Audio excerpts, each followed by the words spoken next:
প্রিয় দশম শ্রেণীর শিক্ষার্থী বন্ধুরা, আজকে আমি তোমাদের সাথে অষ্টম সপ্তাহের ওয়েল্ডিং অ্যান্ড ফেব্রিকেশন এক দ্বিতীয় পত্রের অ্যাসাইনমেন্টটি শেয়ার করব। প্রিয় শিক্ষার্থী বন্ধুরা, তোমাদের আর দশম শ্রেণীতে এবার দুটো ট্রেডের অ্যাসাইনমেন্ট দেওয়া হয়েছে, ওয়েল্ডিং ফেব্রিকেশন এক এবং ওয়েল্ডিং ফেব্রিকেশন টু।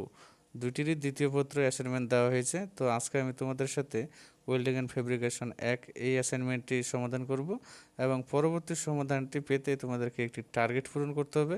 টার্গেটটি হলো, এই ভিডিওতে তোমাদের কাছ থেকে আমার রিকোয়েস্ট থাকলো তোমরা অবশ্যই 50টি লাইক দিয়ে দিবা। ঠিক আছে শিক্ষার্থী বন্ধুরা, তো আমরা কথা না বাড়িয়ে আরেকটি কথা বলে রাখি, সেটি হচ্ছে যে চ্যানেলে যদি নতুন হয়ে থাকো তাহলে অবশ্যই চ্যানেলটি সাবস্ক্রাইব করে রাখবে এবং পাশে থাকা বেল আইকনটিতে ক্লিক করবে যাতে যে কোনো ভিডিও ছাড়ার সাথে সবার আগে পেয়ে যাও। শিক্ষার্থী বন্ধুরা, আজকে তোমরা এখানে দেখতে পাচ্ছ যে অ্যাসাইনমেন্ট নম্বর, এটা আমাদের 6 নম্বর অ্যাসাইনমেন্ট এবং পঞ্চম অধ্যায় থেকে অ্যাসাইনমেন্টটি নেওয়া হয়েছে।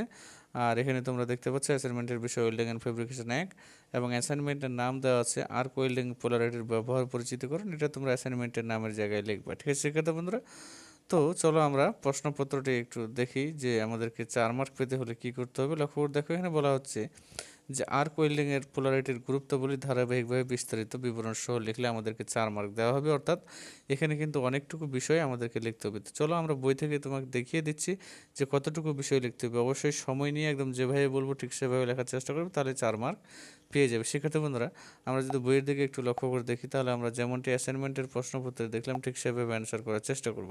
শিক্ষার্থী বন্ধুরা, তোমরা এখানে দেখতে পাচ্ছ যে আর্ক ওয়েল্ডিং পোলারিটির গুরুত্ব দেওয়া আছে, তো যেভাবে আমাদেরকে বলা হচ্ছিল। তো তোমরা কি করবা, এই যে এখান থেকে লেখা শুরু করবা। ঠিক আছে শিক্ষার্থী বন্ধুরা, এইভাবে তোমরা লেখা শুরু করবে। তারপরে দেখো, লক্ষ্য করে এইটুকু লেখার পরে, ঠিক আছে, এই যে চিত্রটি অঙ্কন করলে করবা, এটা তোমাদেরই ভালো। হ্যাঁ, আর তারপর এই অংশটুকু লিখবে। তারপরে তোমরা এই যে লক্ষ্য করে দেখো, নিচে আরও অনেকগুলো অংশ দেওয়া আছে, তো এগুলোও কিন্তু তোমাদেরকে সবগুলো লিখতে হবে, তাহলেই কিন্তু একমাত্র ধারাবাহিকভাবে লেখা হবে। ঠিক আছে শিক্ষার্থী বন্ধুরা, এই যে তোমরা কত দূর পর্যন্ত লিখবে লক্ষ্য করে দেখো, এই যে এখান থেকে তোমরা লিখবে। হ্যাঁ, আমি তোমাদের আরেকবার ক্লিয়ার করে দিই, দেখো ছোট করে দিলাম। এই যে এখান থেকে লেখা শুরু করতে হবে, এখান থেকে লেখা শুরু করতে হবে এবং এই যে আমাদের এখান থেকে লেখা মূলত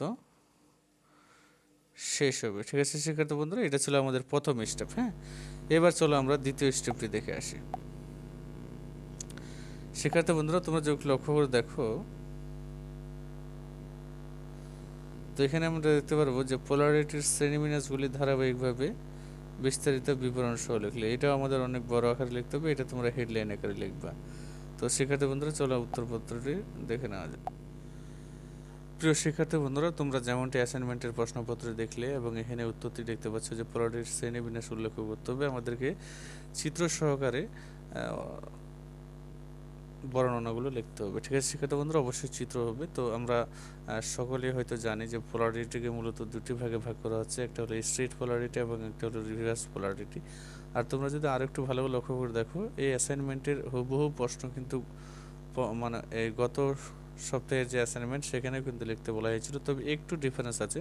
সেটি হচ্ছে যে পূর্বের অ্যাসাইনমেন্টটিতে একটু আলাদাভাবে লিখতে বলা হয়েছিল এবং এবার কিন্তু আলাদাভাবে লিখতে বলা হয়েছে। ঠিক আছে, এবার শুধুমাত্র বলা হয়েছে ব্যবহারগুলো। ঠিক আছে, তো আমরা কি করব, আমরা শিক্ষার্থী বন্ধুরা এখানে লক্ষ্য করে দেখো, তোমাদেরকে একটু সিস্টেমে লিখতে হবে। প্রথমে তোমরা এই যে এই অংশটুকু লিখবে, অর্থাৎ যে হেডলাইনটি দেখিয়ে দিলাম তারপরে তোমরা এই অংশটুকু লিখবে। লেখার পরে লক্ষ্য করে দেখো, এখানে তোমাদেরকে একটা কাজ করতে হবে, সেটি হলো আমরা যেহেতু প্রথমে স্ট্রেট পোলারিটি দেখছি, তো এই যে লক্ষ্য করে দেখো, তোমরা এই চিত্রটি অঙ্কন করবে। হ্যাঁ, এই যে চিত্রটি দেখতে পাচ্ছ এখানে, হয়তো এই চিত্রটি অঙ্কন করবে। চিত্রটি অঙ্কন করে তারপরে তোমরা এই যে লক্ষ্য করে দেখো, চিত্রটি অঙ্কন করার পরে আমাদের স্ট্রেট পোলারিটির যে ব্যবহার এইটুকু আমাদেরকে লিখতে হবে। ঠিক আছে শিক্ষার্থী বন্ধুরা, লক্ষ্য করে দেখো, এখানে এই যে স্ট্রেট পোলারিটির ব্যবহার দেওয়া আছে, তো এই স্ট্রেট পোলারিটির ব্যবহার কিন্তু তোমাদেরকে লিখতে হবে। ঠিক আছে, এইটুকু যখন লেখা হবে তারপরে দেখো, তারপরে আমাদেরকে কিন্তু রিভার্স পোলারিটি বলেছে। তো আমরা রিভার্স পোলারিটি এবার কি করব, প্রথমে আগে চিত্রটি অঙ্কন করব। এই যে লক্ষ্য করে দেখো, এখানে চিত্রটি দেওয়া আছে, এই চিত্রটি প্রথমে অঙ্কন করব, তারপরে এর নিচে রিভার্স পোলারিটি ব্যবহার আমাদেরকে লিখতে হবে। শিক্ষার্থী বন্ধুরা, তোমরা এখানে লক্ষ্য করলে দেখবে যে রিভার্স পোলারিটির যে ব্যবহার এটি মূলত এখানে দেওয়া আছে। তো তোমরা এখান থেকে এইটুকু লেখার চেষ্টা করবে। সেক্ষেত্রে বন্ধুরা দেখো এই যে রিভার্স পোলারিটির ব্যবহার এইভাবে তোমাদেরকে লিখতে হবে। আমি যেভাবে দেখিয়ে দিলাম, যদি বুঝতে অসুবিধা হয় তাহলে অবশ্যই আমাকে কমেন্ট বক্সে কমেন্ট করে জানাবে। তো না বুঝতে পারার কোনো কথাই নেই, তো এইভাবে তোমরা লিখবে। ঠিক আছে শিক্ষার্থী বন্ধুরা, এবার আমরা চলো তারপরে স্টেপটা একটু দেখে নেওয়ার চেষ্টা করি।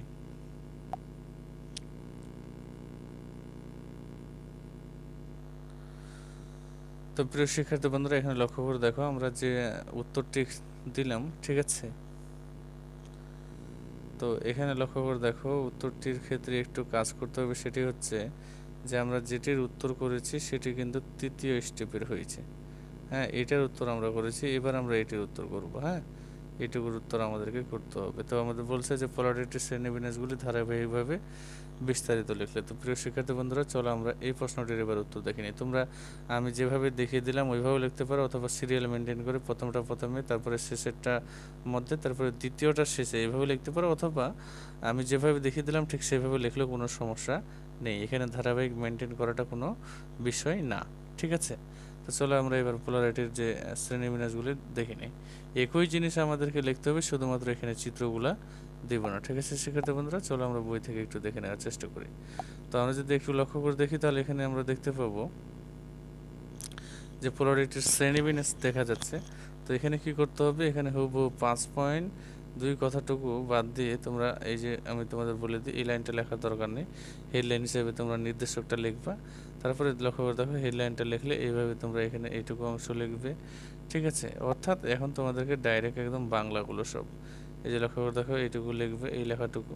এবার চিত্রটি নেই, হ্যাঁ, এবার কিন্তু চিত্রটি নেই। লক্ষ্য করে দেখো এই যে এই অংশগুলো তোমাদের সবগুলোই কিন্তু লিখতে হবে, একটাও বাদ দেওয়া যাবে না, তাহলে তোমরাও কিন্তু ফুল মার্কসটা পাবে না। ঠিক আছে শিক্ষার্থী বন্ধুরা, তো এইভাবে যদি তোমরা সব কিছু লিখতে পারো তাহলে আমি 100% শিওর হতে পারি যে তোমরা এখান থেকে ফুল মার্কসটি পেয়ে যাবে। তো প্রিয় শিক্ষার্থী বন্ধুরা, আজকের অ্যাসাইনমেন্টটি এখান থেকে ছিল।